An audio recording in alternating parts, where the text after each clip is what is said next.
The views expressed and the opinions given by the individual host and their guests do not necessarily reflect those of Para X, its affiliates, or its sponsors.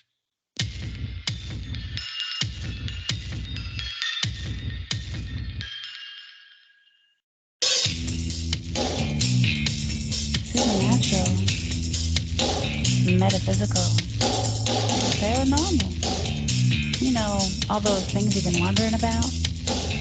Are you ready to go deeper into the realms of the unknown? I hope you've got your walking shoes on, because life is an adventure, and this is the journey. Come on, let's go.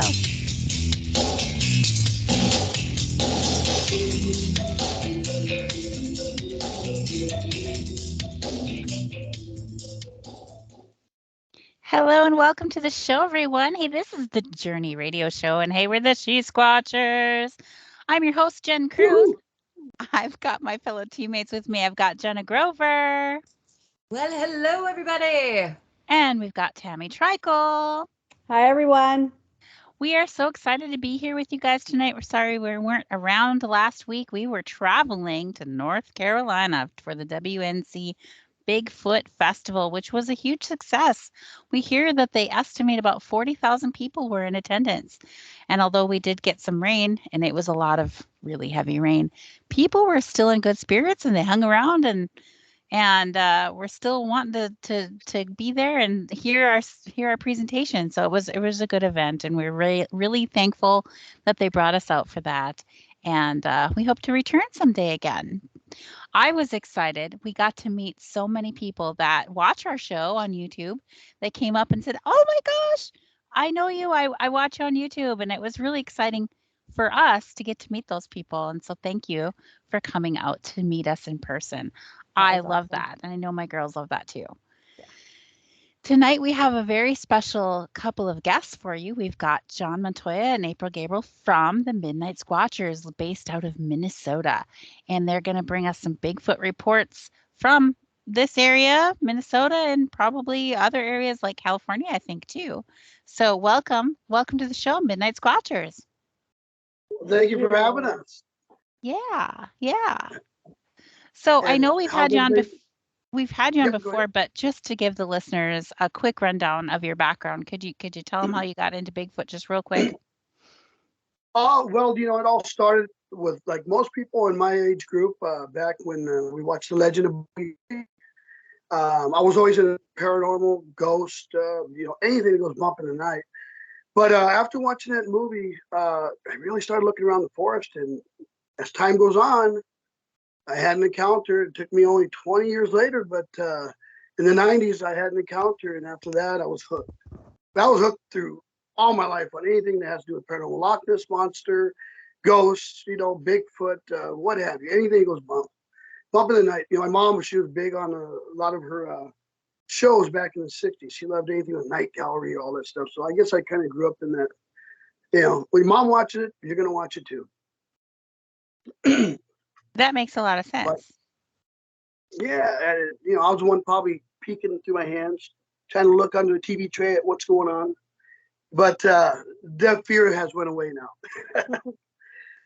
As you get older, you get a little wiser, and not everything, movie makeup and all that stuff. But yeah, that's what the main thing that got me into the Bigfoot scene was The Legend of Boggy Creek, and I still see that from time to time. It's a great flick. Awesome. And so was it also the Patty film that got you going too? Oh, definitely.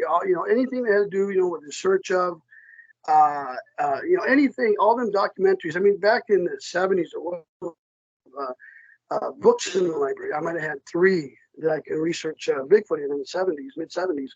But yeah, that definitely come from California, the Patty film. I never hesitated once to think that was fake. I still to this day believe that that's the real deal. Oh, that's awesome. I do too. And I think the more they come out with information and the more they can analyze it and improve the quality of the film, they're finding more and more details that just prove that it was authentic. So, very good stuff. Very good Sure. stuff. So tell us more. I know you've got reports and encounters and things to share tonight. And I've been kind of chomping at the bit to hear more about that since the last time you were on the show. Yeah, I kind of want to go back to the first encounter that I had, where I seen this creature as we were going back down the hill from the Wattsville side of where my hometown is, from the beach side down to Gilroy side. It's about 30 miles, maybe less than that. But we were, coming down the hill, and we had to pull over to relieve ourselves. And it was about 1 a.m. And while we were there, my friend, it's sitting there looking up the hill, and it goes back down to that side, about probably 300-400 feet.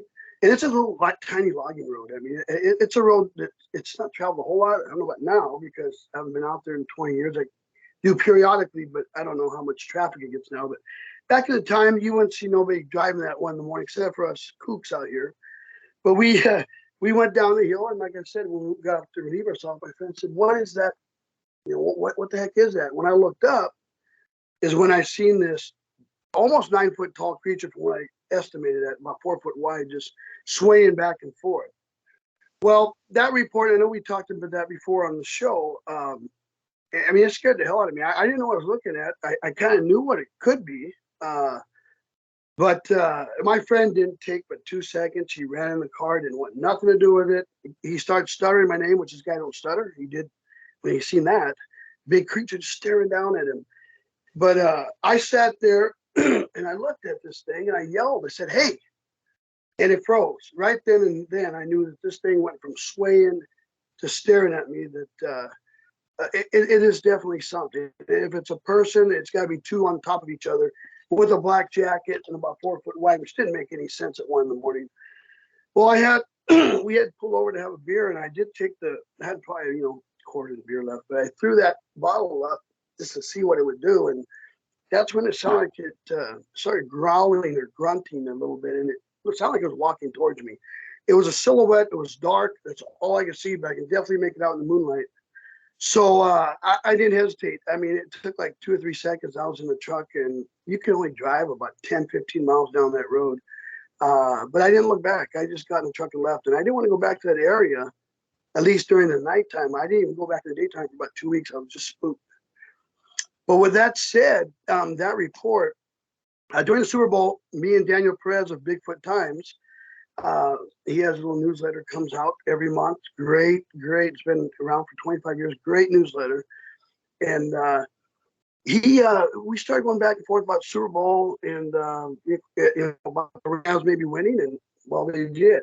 And see my hat there, Rams, horns up. But we started talking about Super Bowl, and then the Bigfoot. We started talking about Bigfoot and his Bigfoot Times, and then he asked me about my report. So we started talking about it on private messenger, and he goes, "Hey, can I get your number? I'd like to really talk about the report, and see what it is. I might use it in my newsletter." I said, "Awesome, yeah, that'd be great." So a few weeks later, we got together, we called, and we started chatting back and forth about my report. And he did not tell me anything about his story or what he had seen in that area. And he is one of the leaders on the Patty film, and being up in that area. I mean, he's a knowledgeable guy just to listen to. So he, excuse me, he had listened to my story and then realized that he might have had something. They might have caught a scream, and I believe there's a video, but I don't know if he was on that. I can't recall that. But I think he's seen the video. He was there when that happened. But after he had told my story, he had relayed to me, because I didn't want to tell you right away. But me and Mike Root from the Bigfoot Discovery Museum had been in the Aptos area. And I go, "That's the next town over from Watsonville, my hometown." I go, "Wow." And he goes, "We had went out there to a report of a nest in an orchard." So we went out there, and it was just starting to get dark, but it wasn't dark all the way. It was evening. And we looked at it, we looked around by the orchard, and it turned out to be just a pile of brush someone had piled up, so it wasn't nothing. And I can't remember the exact people who was with him. It's in the newsletter, which I read once, so I'm not familiar with their names. And he said when they were by the road, they heard a loud metallic, like underwater scream that it was something that they've never heard before. And it's no animal that would be from that area. Mountain lion, what have you. And I've came close to a mountain lion before, and I know their scream, but it was a long scream too, if I recall. What he wrote in the newsletter, and it's in last month's newsletter. I hope you guys can read that sometime or another. It's really interesting. So he had told me his report about this metallic scream he had heard in the middle of the road. And he goes, how far is that from where your report took place? From the report you had? I go, well, it's not very far. He goes, as the crow flies, as he would say it. I told him, you're talking maybe 18 miles? And that's it. And that's not far for a creature that's 9 foot tall to travel. I mean, they travel a lot further than that.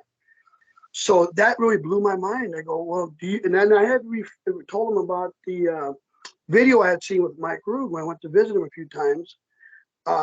He had a video of the orchard of a young juvenile. It was only about 6 foot tall, night video. And it looked like it was crouching down eating apples around that area. And they didn't notice on the video till after they replayed the video, but it got up, I guess, when they seen them, and they were just panning around, and this thing, you could see it. And I just watched a video when I was there, and it took off running across the orchard at lightning speed. I mean, it had to be about 30 miles an hour. I mean, it was just bolting. And he said, yeah, that took place when we were there. I said, wow. So it all started sinking in. I'm like, this is awesome. I mean, right down from my report, this happened. It kind of correlates in that area. It's a little circle that I really believe is a hot spot. So that was one of the stories I wanted to tell you about, and it's written on the Bigfoot Times. I do have the newsletter right here, Bigfoot Times, but it's a great article, and it goes into depth a little more about that and other stories.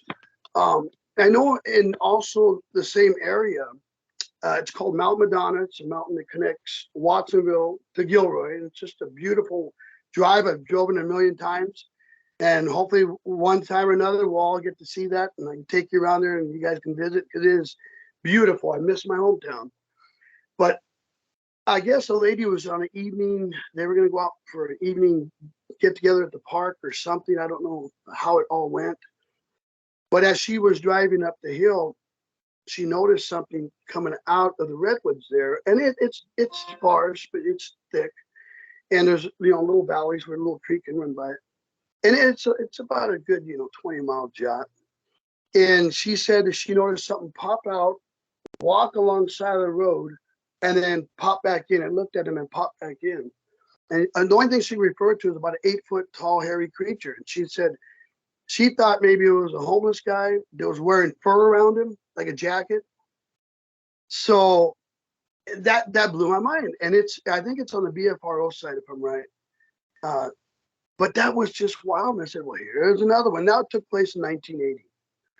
So as you start compiling all these reports in the same area, it's just amazing. And I didn't see one once. I actually caught a glimpse of something that ran across my headlights a few years later in the same area. So I still believe that that's going to be a great hotspot, a great place to research. I've had other people tell me reports that they were down there and they seen a tree about 40 foot. This little tree start shaking. And it looked like something, and then you heard some screams. It sounded like something was mad, and just throwing a fit. And that was, again, around the same area. So there's just so many reports that I've heard from that area. It's just amazing. It's incredible. But I can't wait to get back in that area sometime and be able to research it. And the list goes on with reports, so I can tell you so many more.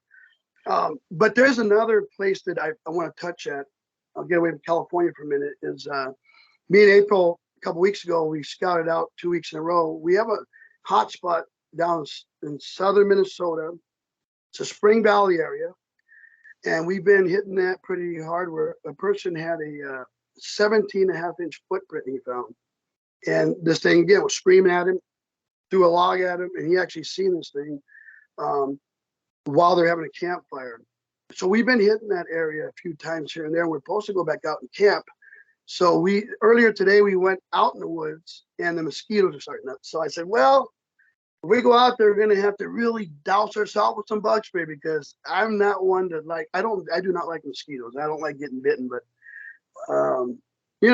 we'll have to do what we got to do. We are researchers, so and that's part of the game. You just got to do what you got to do. But we're gonna hit that area. So that area we've been hitting pretty close. We went down to Forestville, to the caves. I don't know if you guys seen that on Facebook. I posted it, but all of them caves are beautiful. We've been down there. I've been there twice. She's been down there once. But there's another report out of there, out of Forestville. I guess some campers were there, and they were camping. And this is interesting. And it even go to the spot where they're camping. It's number 13. So if anyone wants to go down there and look, I plan to. I don't know if it's still there, but it's possible.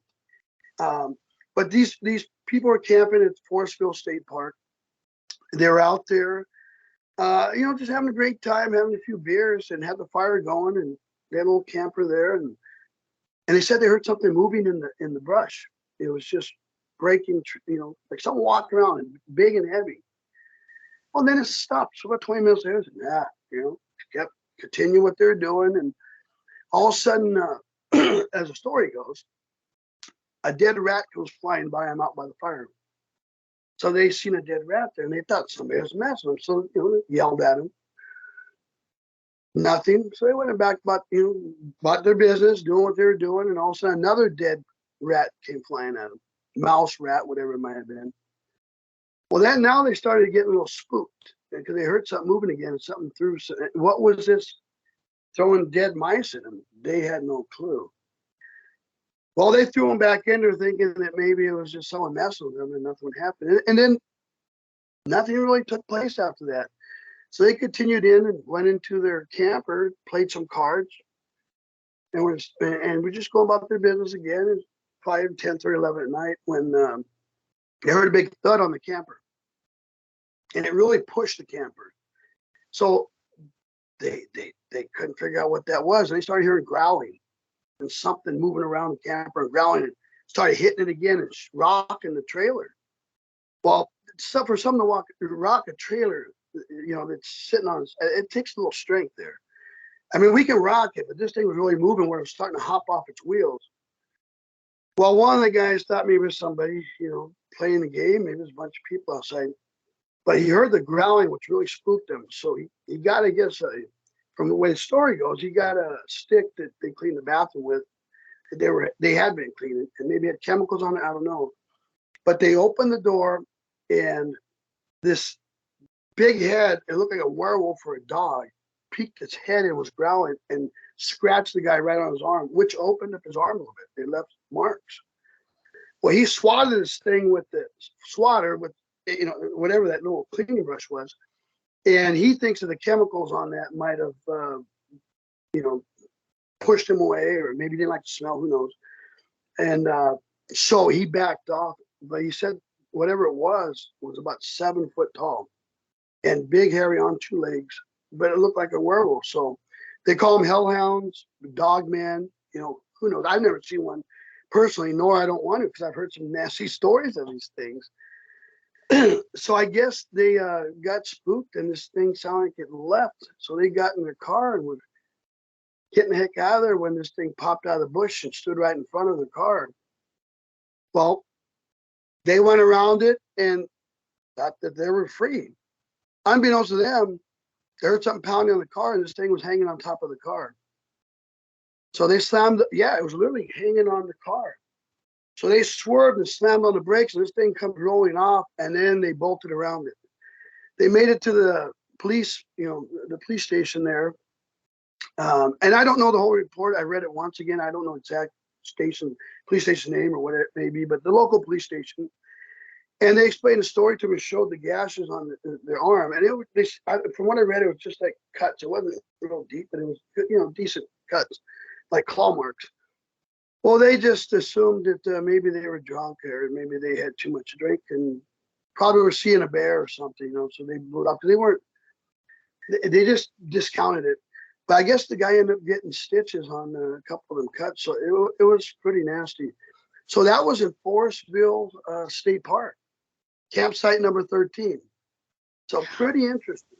I just looked that up. It's like a 5 hour and 30-minute drive from where we are, Jenna. Yeah, Mhm.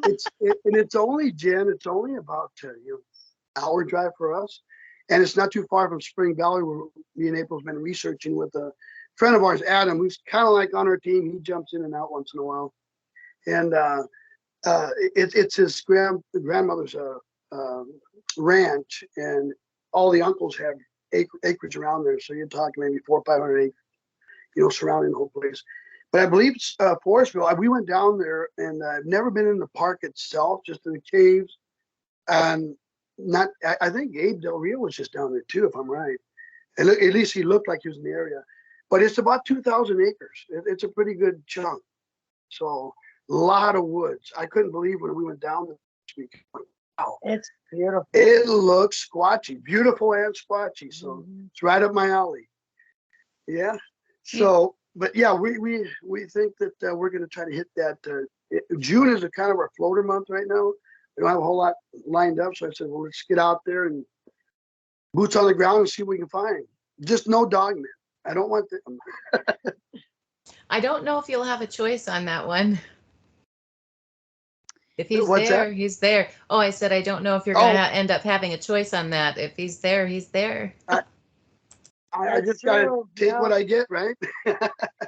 We've got people in the chat room who are asking questions about Dogman, where you've answered that you haven't run into any, but there is a question asking, are there crypto territories where they don't cross paths? They always want to know about Dogman. Do you have any information for us about that? About the dogmen? Yeah. Oh, I've not really studied a whole lot on them. I've heard of them. I've heard reports of them. Now, what was the question? If they cross paths, I didn't get the whole question. Yeah, if there's areas where they don't cross paths. Like, do they have their own territories where they don't mix with each other? Oh, that's a good question. I'm not sure on that, to tell you the truth. I would be guesstimating, speculating if I did. I mean, it's similar to Bigfoot. I mean, we don't know how far these hominids travel, or how. I mean, I think they can travel a long distance. I don't think they stay in the same place at all. That's just my personal belief. I'm sure if you're out in the middle of a forest somewhere, I think even then they don't really set up camp and just stay there. So as far as a dogman, I'm really leery on really answering that, 'cause I'm not sure. So I just wouldn't know. I don't know a whole lot about them. I just heard that they're very territorial. From what the reports I've read, they're just probably not one you want to run into as far as a cryptid. I think that's a good question that, to ask a lot of researchers, because I don't think anybody's really discussed that before, whether or not they're territorial like that. Right. That's true. Yeah. I mean, I don't know. I mean, maybe I don't think, the way I look, I scoped out the place this weekend. The way I looked around the park and seen it, there's quite a few places where you can camp there, and there's a lot of camping spots. But again, this took place when there was nobody there. I think it was fall. Yeah, it was October. So yeah, if I'm right. Yeah. So there probably was, maybe 2 or 3 campers, if that, in the whole park.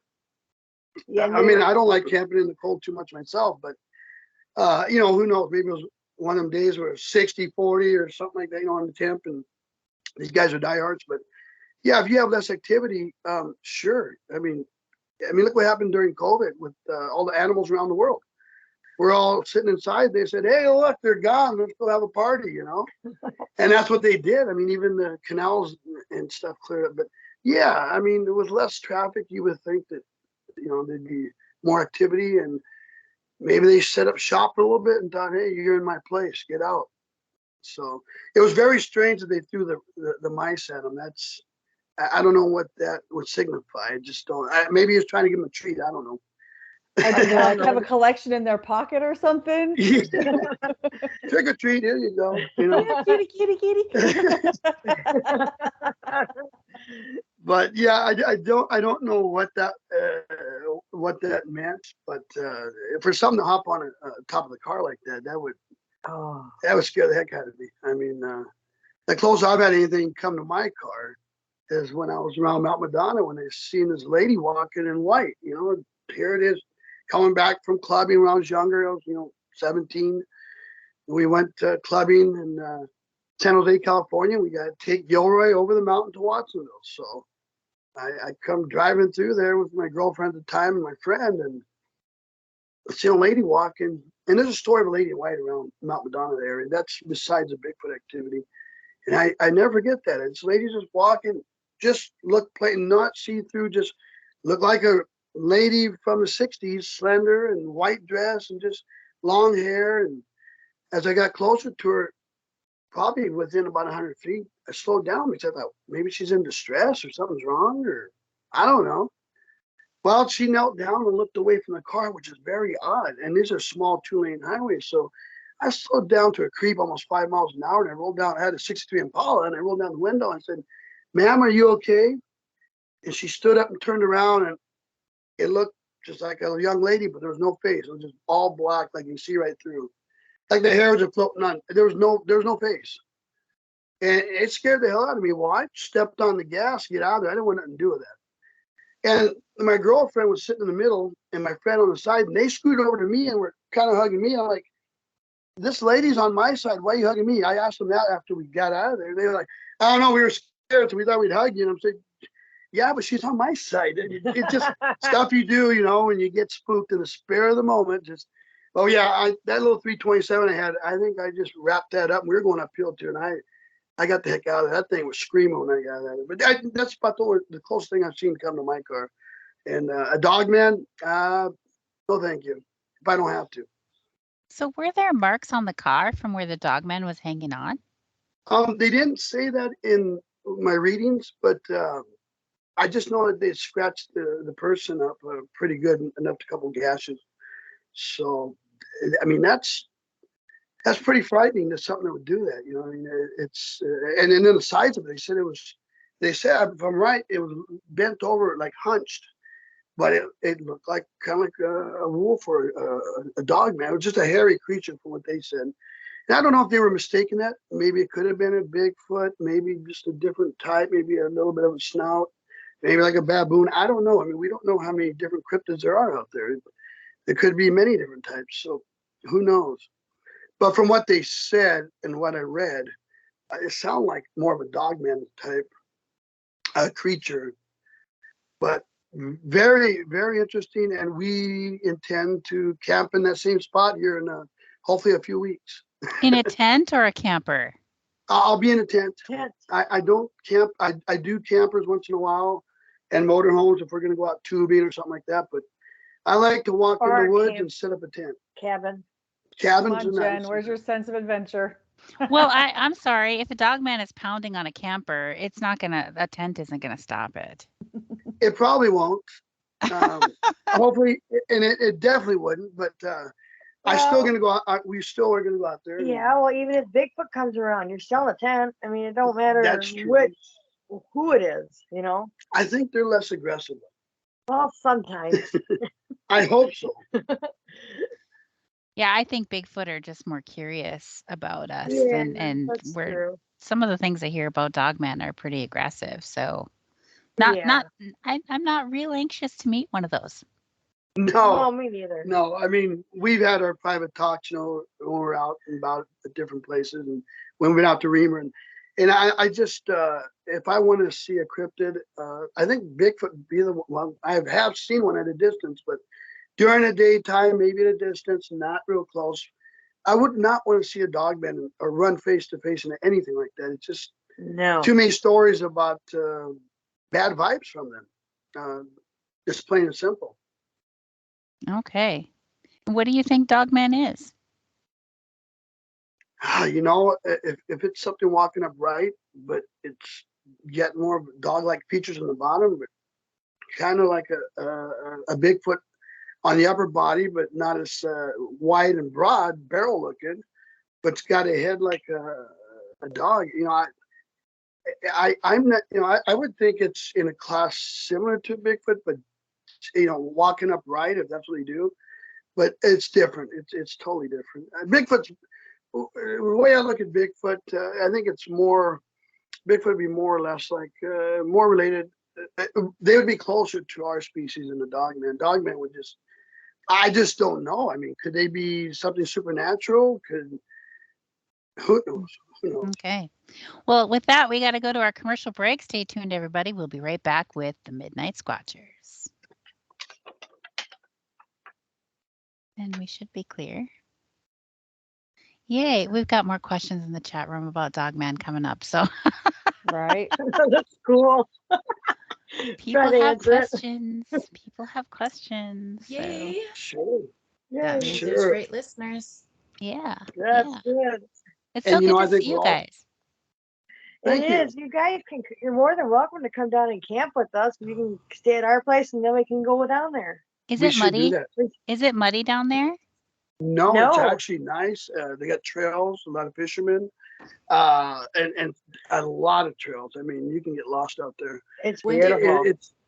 It's really nice. When are you guys going down again? Or do Probably you guys go down? mid June. We were down there, but we just Didn't camp. hung out for a day, Mhm. did a little hiking, and Yeah. we plan to go back down there. I'm gonna try to camp out for a couple days, and We Who just knows? put the tents in the car and then whenever we decide to go, we go, I guess. yeah, we'll be like Abe. He just pops up somewhere. Anybody want some mushrooms? I got my I'll tell you chocolate. what, he's been good at foraging. I'll tell you that. He's taught me a few things because I don't forage. But yeah, he's pretty keen on that stuff now. I'd rather go fishing. Me too. Ah, We got For a few sure. trout from. We went down to Hayfield, which is close to Spring Valley, where we do our research, and we pulled a couple trout out a couple weeks back. So Nice. they're in the freezer. We're gonna smoke them. And you lost one too. Yeah. Now that's a oh, you story she we had got- to. Yeah, I had one on and it fell off. So I grab it, I squeeze it, and I was on a rock in the middle of a stream. It dropped. It went down this crevice. So I go to get it. It goes another crevice. Now there's mud flying, and I can barely see it. I'm trying to get it. My foot went in the water. My knee went in the water. I get up on the bank. I go on the And bank. I slip. I welcome get back on my to Welcome back to the show, everyone. This is the Journey Radio Show, and hey, we're the She-Squatchers. Won't you check us out online at she-squatchers.com? And that's going to be where you can find our events page to see where we're going to be at next. We're supposed to be at the Meadowline Falls Bigfoot Festival next month in Washington State. So I hope whoever is in that area or can come will come and see us there. And we're really excited to get out back to Washington State. It's so beautiful there. And we are on YouTube. So please come and subscribe to our channel at She-Squatchers Official. And also follow our pages on Facebook and Instagram under She-Squatchers Official. So again, we have our guests tonight. We've got John and April from the Midnight Squatchers. And they're here to tell us all about the encounters and the reports that they have been accumulating over some time here. We were just talking about Dogman, and there are some questions in the chat room for you guys. Do Dogman smell like garbage or like a Bigfoot? You know, that's a good question. It is. I have not personally seen one, so I'm not sure. I have heard some stories on the reports that there was a smell associated with a couple of reports, but it was very few. So yeah, I know Bigfoot sometimes can be associated with a skunk smell or a foul smell like a wet dog. But I had a couple of reports that I've read that they did have smell, but it ain't the same as a Bigfoot. It's a little different, I think. But I mean, any animal that's been out in the woods and, you know, for any period of time, you think, yeah, they're going to probably smell. I mean, it's like someone going camping. I mean, you don't get a good bath for 5 days. Yeah, it could be different. So yeah, I think they do. I think personally, I think they would. I bet they smell like wet dog. Just saying. Yeah, pretty Probably much. do. I bet If you it's they wet. do. If it's Yeah. wet. Otherwise, it smells like stinky dog. Labrador. And Ceiling Cat in the chat room is asking, people report getting headaches or feeling ill around with Bigfoot around. Is it the same thing with Dogman reports? Yeah, they're very similar as far as having that nausea, feeling disoriented. A lot of reports, the glowing eyes. There was a report right down the road from I think I said on the last show where manager of probably only about 5 miles away from your manager, a reputable guy, manager of a store, had seen something cross. He knew I was into this kind of stuff. He seen something cross the road, and it snarled at him. He said it was about close to 6.5, 7 foot tall, and it was on 2 legs. He said the only thing I can associate it with was a werewolf, but he had told me they had red glowing eyes. So this is some similar stuff you hear from Bigfoot. So yeah, I really do think they're similar in some senses. And another question from Sherry, are there different types of dogmen, do you think? I think so, in my own personal belief. I don't think there's, I mean, from what I've been reading on Bigfoots, I mean, I don't know about you, Jen and Jenna and Tammy, but I do believe that even Bigfoot, they claim there might be 5 to 8 different species of them, who knows? So I think that could be very, very much the same for Dogman. Although Dogman is a whole new adventure. I mean, you don't really get a whole lot of, you get a lot of reports, but it's not the same as Bigfoot. Bigfoot's been around forever. Dogman's kind of like that new territory. So, I mean, I'm still learning. I just, it's a fascinating subject to think that something looks like a werewolf's running around 2 legs. It's out there. I mean, it doesn't make any sense to me. Giant bipedal ape walking forth. I could probably, yeah, it makes sense. Possible. A werewolf, like we grew up with seeing on TV when you were a kid, it just don't make sense. Right. But that's the thing I struggle with is, if Dogman is similar to a werewolf, werewolves are supposed to be humans that turn into wolves. So Sure. that brings up a whole different set of questions for me. Sure. Yeah, and I'm right there with you. I'm not sure. I mean, we get back to, do they come through a portal? Are they demonic? I don't know. And I hope when I go camping in a few weeks that if they have any bad will, I just hope that I'm not on the receiving end of that. But we will go out there. I'm kind of brave. I'm going to go out there and check it out. I don't know if you guys heard of Chad Lewis, and I think he was out there and he wrote. That's where I got the story. Wrote of it in his books. One of his books, Paranormal Minnesota. But they camped there. They didn't have any issues. But not to say that someone else wouldn't. So just got to go in the off season when no one's around. I know that me and April had an incident in my hometown of Watsonville. There was only one camper in the whole park, but we went out that day and we went through a trail one way, and then the next time we came back through, a tree had been pushed over about 40, 45, 50 feet, blocking the path.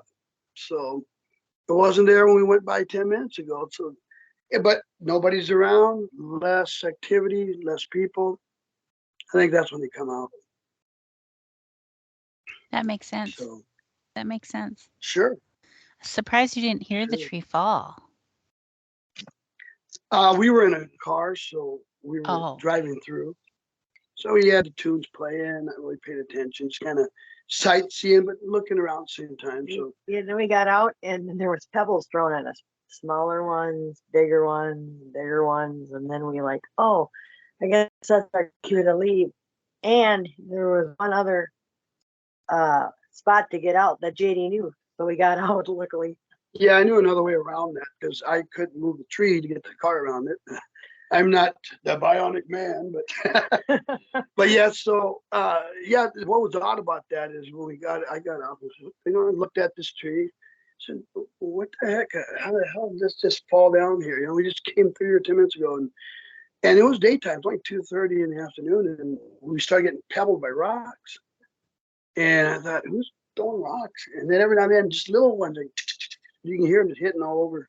And we sat there maybe a minute or two, and it started getting a little stronger, and then a couple of bigger rocks here and there. And then I just said, you know what? They can keep throwing rocks all they want. We're out of here.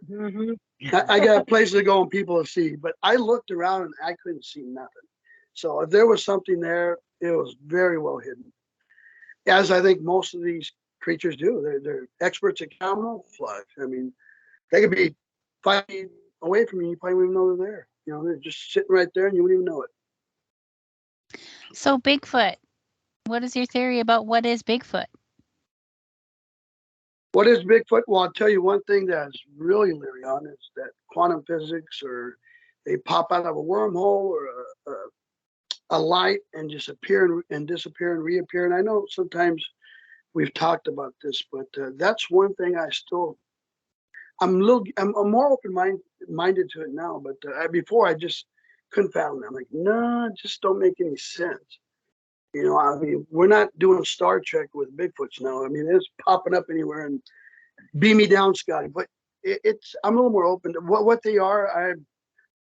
And my theory, I still think that they're related to the giant apes and maybe branched off the branch and just evolved alongside of us, or maybe even have been here a lot longer than we have. There you go. There you go. I think that we're probably the newer species.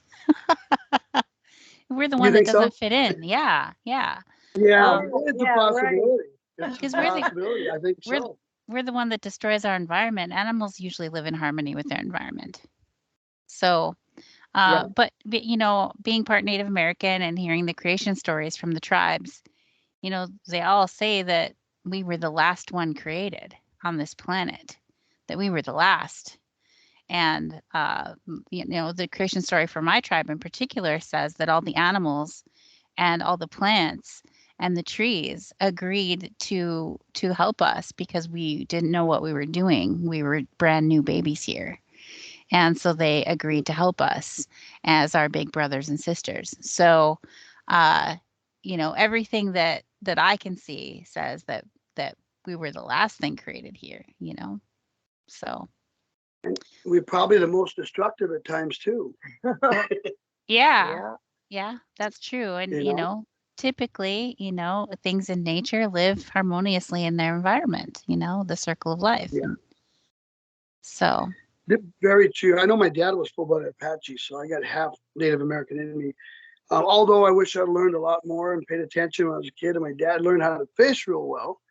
But he was the type that can go up to the mountain, different plants and pull different stuff, and he could pretty much cure everything, or make these herbal stuff. I didn't learn none of that. I just thought it was a bunch of kapooey, you know, Indian beliefs. But I wish I would have learned a little more than what I did. But he taught me a lot, especially being out in the woods. And right down the road from us, we had a friend that had a 6,000 acre cattle ranch, which after a while I knew like the back of my hand. And I was out in that ranch all the time as a kid. You know, even though I had hay fever, my eyes would swell up, I still wanted to go out and hunt, fish, and do whatever, shoot my gun. I loved shooting and hunting and fishing. So come back looking like a beast. Bee stung me out all over my face. I mean, I would just be swollen up.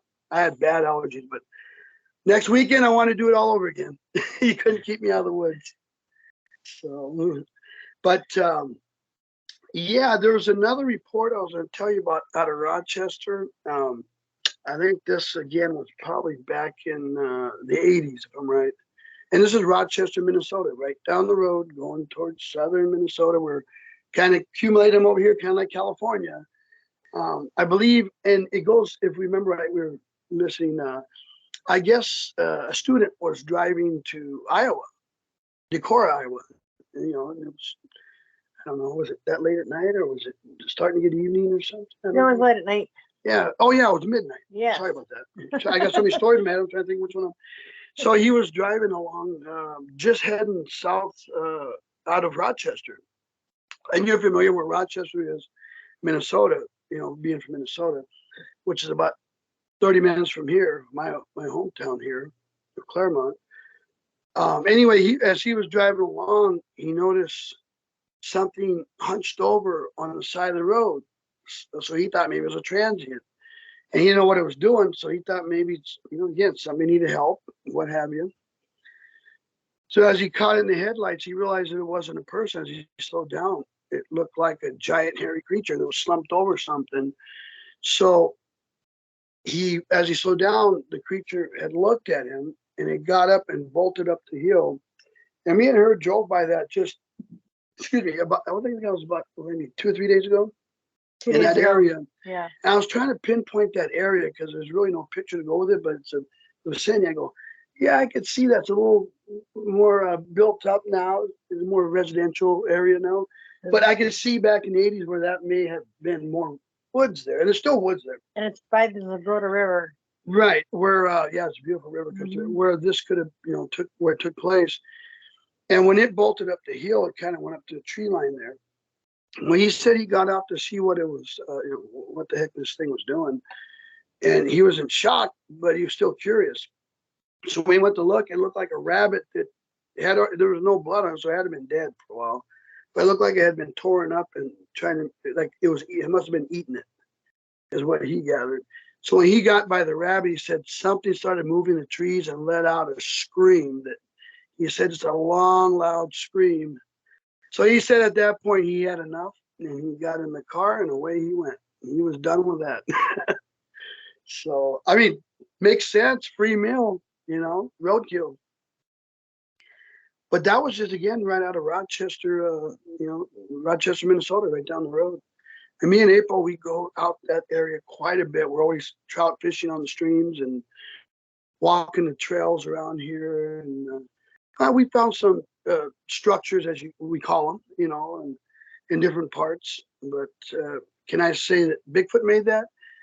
I didn't see him make it. But from what I believe, if I can walk inside it, it's above my head. I'm almost 6 foot tall, and this thing's about 8 foot tall, and it's probably a good equally as wide, and it looks like twisted off branches and all piled together.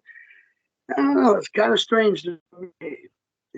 I think I got an inclination of what it might be, but whether it is or isn't, can I say definitely? No, I didn't see him make it. I can't say that. So, but I think I know what it is. But they're real. I get excited when I see something like that. I'm like a kid in a candy store. Look what we found! Whoa! And get your camera out. We got to take pictures. Yeah. So Get it's inside very it. interesting. See what it looks like. I did that, and I said, Yeah. we need some more cover here. They can still see me. Well, after COVID and this long winter we had, I think I might not be able to fit in that no more. Oh. Hey, what did the cover I look do. like, by the way? You mean the top of it? The little. It looked like it was just started, but it wasn't real thick, but it was pretty thick. But it looked like it had been piled up, and then they had also some cross sections on top. So Almost braided? I've seen some that look almost like a teepee. I've seen some that look almost like a hut. This one was right in between that. It looked like it started up at an angle and then it was flattened out a little bit around this, but it looked like it was woven exactly on top. So it wasn't just laid up there. It looked like it was wove together. So it's. It looked like someone took some time in making it. Yeah, it definitely. Oh, that's awesome. And I can't wait to. Yeah, and I can't wait to. I'm going to keep hitting these areas. I thought I got to get to northern Minnesota, and it's pretty up there, and there's a lot of reports. But the more I venture around and research the area in southern Minnesota, I mean, that's the driftless area. There's so much more out there. I mean, you got the four corners there. You got, Wisconsin and Illinois. You got Iowa. It's kind of down in that area where the glaciers came around. And I don't know if you guys are familiar with the driftless area, how everything went around and receded, and all the caves are out there. Oh, there's so many caves down in that area. So it's if you look up the driftless area, it's an interesting story. Back many years ago, how the glaciers went around, and since that land's a little higher than most of the flat land around here, it just kind of drifted around, and it left it untouched, unscathed. It's very beautiful, interesting, and now that I've found a little place that's not too far from home, you're talking an hour away from me, I'll be hitting that place a lot more. We have been over the few years. It's interesting. There's a couple people I met online too that we want to get together with, other Bigfoot researchers, which I know you guys know. So what tell us about these caves. Like, are they large caves? Do they go really deep? Are they? Well, yeah, they got there's the ones they got two caves that you can go visit there. I believe Niagara Caves and then the Forestville Caves, which is Mystery Cave. But around that whole area, there's still a lot of undiscovered caves, and it just they came upon these. A guy, I guess the guy was digging or doing mining or doing something. He found a hole and he punched it through and realized. Got a light wow, and he went down about a mile, and that's how they found that mystery cave. So there's many more around there that are just undiscovered. And I believe that, and how big they are, Jen, I'm not, the ones that you can go visit, they're big. I mean, they're huge. I know Niagara Caves, when we went in there, you look up, it's probably 60-foot ceilings and little crevices where the water, because they do flood certain times a year and then they diminish. So you don't want to get caught in the flood in there. But there's a lot of people that I know around that area. My friend's ranch kind of borders that, and all his uncles. But you could be on a farm and you just hit a hole and away you go. That's how they found Niagara Caves. I guess a farmer couldn't find his pigs and he heard some squealing. He looked down there; they were down the hole. So it must have just fell through and opened up. But Wow. yeah, I mean, they open up and you can research it online. It's very interesting. I'd hate to be out there and go down into a hole like that, because without light, you wouldn't know which way's up, down, and it would just be I'm very claustrophobic. I got caught in an elevator once, but the lights went out. That would not be good. I've been to some dark places, and when your eyes get in darkness, it's horrible. They turn the lights off too, and you're down there for a while. Oh yeah, in the caves. In the caves. Yeah. Yep. They'll turn it off. And you're in total darkness. Yeah, and then they put them back on, but it's about 5-10 minutes. Yeah, I know That we went is out with scary. Abe. We went up with Abe to one time we went on an outing with them to Reamer, and we went out in the forest. And it was a dark night, and it got pretty dark out there that night. And we were researching an area where it might have been a possible sighting. I think that was about 5 years ago, but it was so dark out there. And poor April, she's blind in one eye and totally blind in one eye. And she was doing good till you hit some of them little rolly logs that are laying across your path, and you roll and down you go. Some of them areas you had to literally crawl about 5, 7, maybe even 10 feet to get under some brush. Then it opens up again just to get in that area. I made it. Yeah, it was fun, but it was dark and it was spooky. And you turn off the lights and listen. If you hear anything, and your eyes start playing tricks on you. It gets way too dark. But yeah, that southern Minnesota, we're going to be hitting that pretty heavy. Well, I know Jenna was saying we need to get out up in our spot up here, and I said I think it's still pretty muddy out there because there's a lot of flooding up here still. And we're still in flood stages here, and a lot of the fields are just filled with water, and they look like lakes right now. And I'm like, if we start driving on those trails that we try to drive on out there, that I think we might get stuck. And how are we going to get out? Well, yeah, I mean, I seen it on the news. I feel for you guys. It was you guys get hit hard up there. I mean, it was horrible. I've seen a video of that. It's awful. It's supposed to get rain tonight too, a little bit. Mm-hmm. It's just been, we've got a lot of water up here. Yeah. And that's, we want to put up a trail cam. I've never tried a cellular trail cam. So we actually got them hooked up right now for 2 months. I haven't used them. Like, I'm paying a bill and I'm not even using them. But I want to get some solar powered. I got batteries now, but I want to get solar powered, the top part for it. So that way I can just leave it out there for as long as I want and not check the batteries. But it relays right back to your phone. So I thought this would be great. Instead of going out there once a month or whatever, whenever I want to get back out there, I can just sit in my backyard, have a campfire and look and say, oh, something came up on my camera, and watch the phone and it'll show me what's going on. So I've never used any of these. I don't know if you girls have, but that might be a game changer. I know they're not allowed in some parks and some areas, but private area, they'll work out perfect. Well, you're going to have to let us know. Oops, sorry. Yep, go ahead. Oh, I was just going to say, you're going to have to let us know how that works. Oh, yeah.